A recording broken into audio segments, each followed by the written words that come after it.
Life has a funny way of showing us that reality can be stranger than fiction. People say the city can swallow you whole, but for me, it all began in the quiet corridors of a missionary school in the vibrant heart of Lagos. You would not believe the kind of things that happen in missionary schools. I was Chioma, the perfect daughter, straight A's, perfect manners, and a saintly reputation that made my parents proud.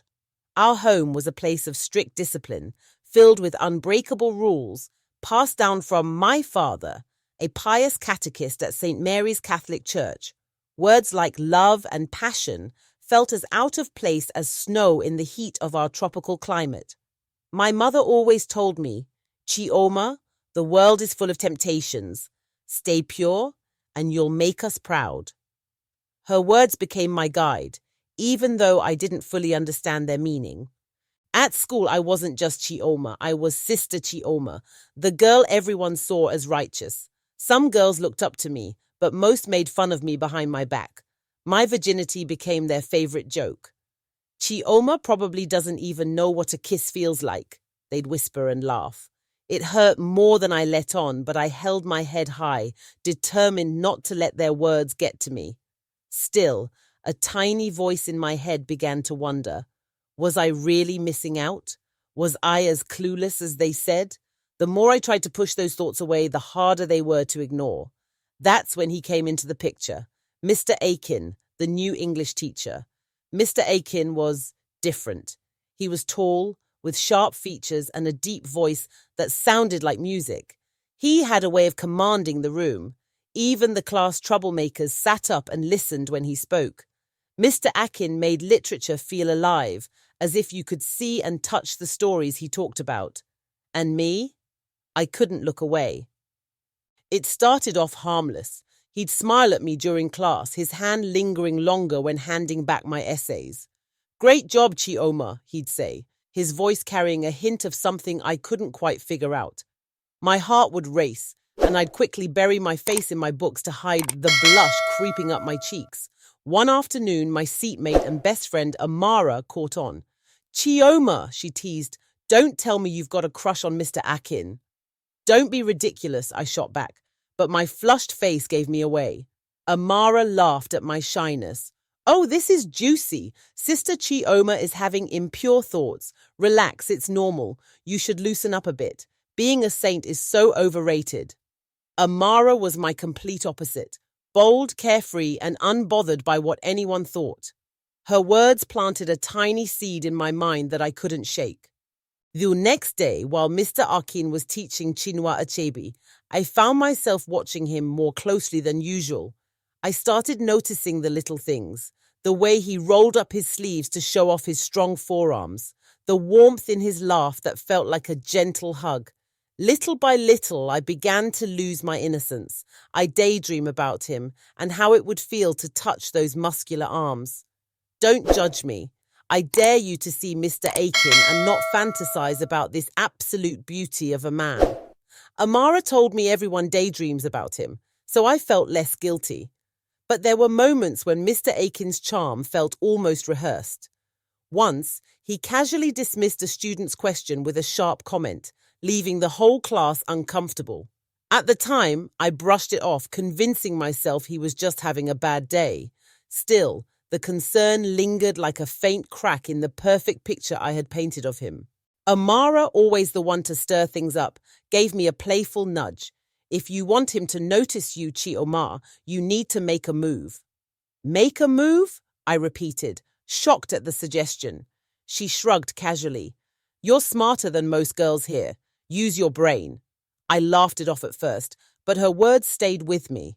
What if I could shed this innocent image? What if I could prove to myself and everyone else that I wasn't just some naive little girl? The chance came during a school event. Mr. Akin was in charge of the literary club's presentation, and I volunteered to help as a member. It meant staying late after school and working closely with him, and the idea made my heart beat faster. That evening, as the sun descended low and bathed the classroom in golden light, I ended up alone with him. He leaned over my shoulder to review a script, his cologne filling the air around us. My pulse quickened. As we walked toward the staff quarters, we could both feel the suspense, heavy with unspoken words. I could feel the tension, a pull I didn't fully understand but couldn't resist. His hand brushed against mine as we walked, just for a second, but it sent a shock through my body. I wondered if he felt it too, but his calm expression gave nothing away. I wanted to say something, anything, but I was so shy. "You're a natural storyteller, Chioma," he said, seeming to have read my mind. I looked up, our eyes meeting. "Thank you, sir. It's because I have an inspiring teacher." He chuckled, and the sound sent shivers down my spine. "Flattery will get you everywhere." Feeling unusually bold, I replied, "Is that so?" His smile faded briefly, replaced by something deeper and more intense.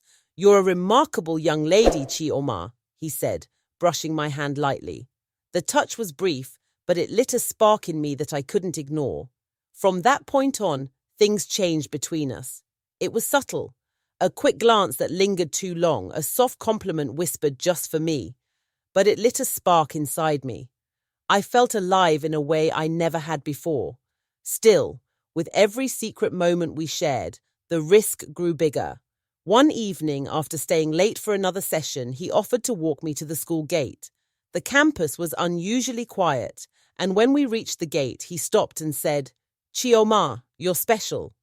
Don't let anyone make you feel otherwise." Before I could respond, he leaned in and kissed me, his lips brushing against mine. Time seemed to freeze. My head told me it was wrong, but my heart drowned out the warnings.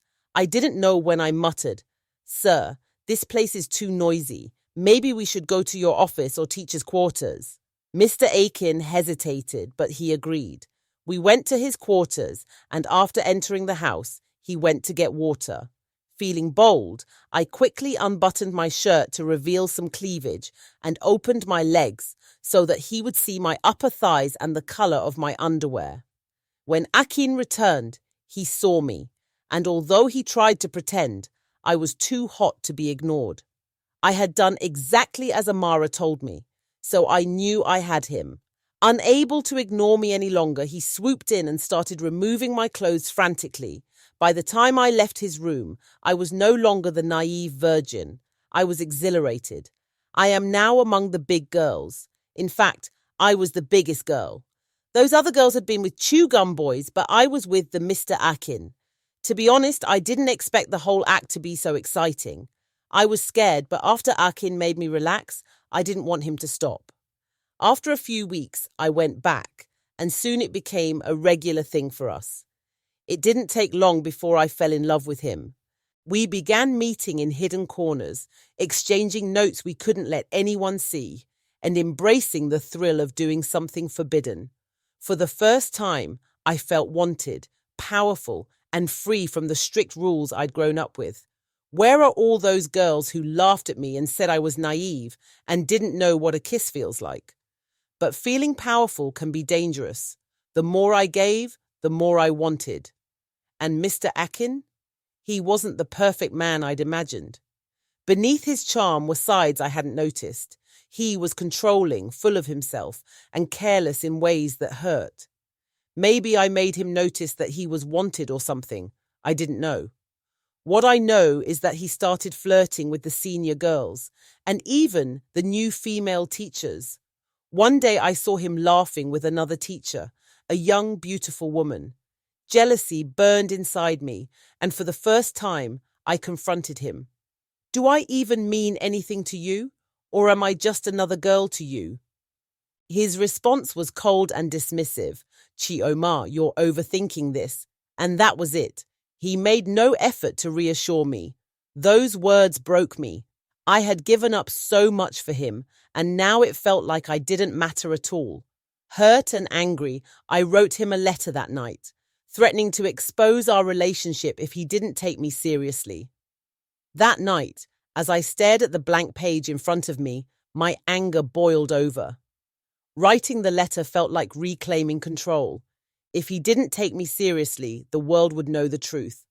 I hesitated, pen hovering above the paper, but the weight of my humiliation pushed me forward. He can't get away with this, I whispered to myself. Yet, as I slipped the letter into his desk, I felt an unusual sense of dread. For the first time, I wondered if I had gone too far. The next day, whispers filled the air. My classmates were staring, even Amara, some snickering, others giving me pitying looks. Somehow, my letter had ended up in the wrong hands. The principal called me into her office, her disappointment written all over her face. "Chioma, I expected better from you," she said. My world fell apart. My parents were called, and I could feel their shame like a heavyweight in the room. Mr. Akin denied everything, calling me a delusional and infatuated girl. My reputation was ruined. I was expelled, and Mr. Akin was suspended pending an internal investigation. For weeks, I was consumed by self-pity. But over time, I realized something. I had been searching for validation in the wrong place. But my troubles were just beginning. A month later, I missed my period.